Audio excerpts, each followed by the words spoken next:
Karibu kwenye Typhoon Film TZ.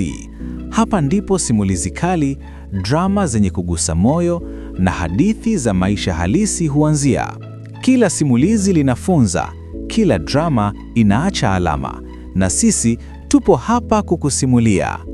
Kabla hujaendelea, tafadhali bonyeza subscribe, like, comment na share ili tuendelee kukuletea visa vipya kila wiki.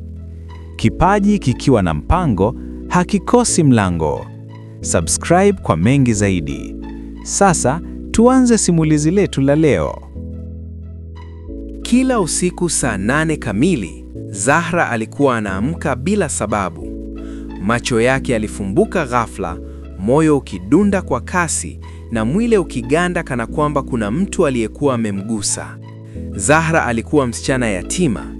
Wazazi wake walifariki kwa muda mfupi, mmoja baada ya mwingine, na tangu hapo aliishi peke yake katika chumba kidogo cha kupanga. Huzuni ilikuwa rafiki yake wa karibu, na usingizi ulikuwa adui yake mkubwa. Usiku wa kwanza alihisi kitanda kikishuka kidogo, kama mtu aliyeketi pembeni. Usiku wa pili alihisi uzito kifuani, pumzi zikimshinda. Usiku wa tatu alisikia sauti ikinong'ona karibu na sikio lake. "Usiogope, niko hapa." Sauti haikuwa ngeni, ilikuwa laini, ya kiume na ya kutuliza kwa namna ya kutisha. Zahra alijaribu kupiga kelele, lakini sauti iliganda kooni. Mwili wake haukusogea. Macho yake yaliona kivuli kikijichora juu ya ukuta, kivuli cha mtu aliyekuwa amesimama karibu na kitanda chake. Asubuhi ilipofika, aliamka akiwa amechoka kuliko alivyolala. Mwili wake uliuma na moyo wake ulijaa hofu isiyoelezeka. Alipojaribu kuwaeleza majirani, walimcheka. "Hizo ni ndoto za huzuni," walimwambia. "Una upweke, akili inakutengenezea vitu." Lakini Zahra alijua, hizi hazikuwa ndoto. Usiku uliporudi, hakulala. Alikaa macho akisubiri. Saa 8 zilipofika, pazia lilitikisika bila upepo. Hewa ikawa nzito. Ndipo kitanda kikashuka tena. Safari hii alisikia pumzi ikimpiga usoni. "Usiniache," sauti ikasema. "Nimechagua wewe." Hapo ndipo Zahra alipiga kelele ya moyo, akasema kwa kilio, "Allah nisaidie."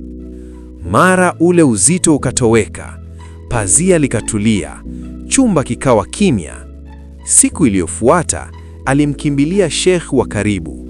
Sheikh aliposikia simulizi lake, alitikisa kichwa kwa huzuni. "Huzuni yako imefungua mlango," alisema. "Kiumbe kimetumia upweke wako kujikaribisha, lakini hakina nguvu mbele ya imani." Usiku huo, Zahra alilala akiwa amesoma Ayatul Kursi, Al-Ikhlas, Al-Falaq na An-Nas. Sheikh alikuwa amemuonya asifumbe macho bila kumtaja Mwenyezi Mungu. Saa 8 zilipofika, hakukuwa na uzito, hakukuwa na sauti, hakukuwa na kivuli, ni kimya tu.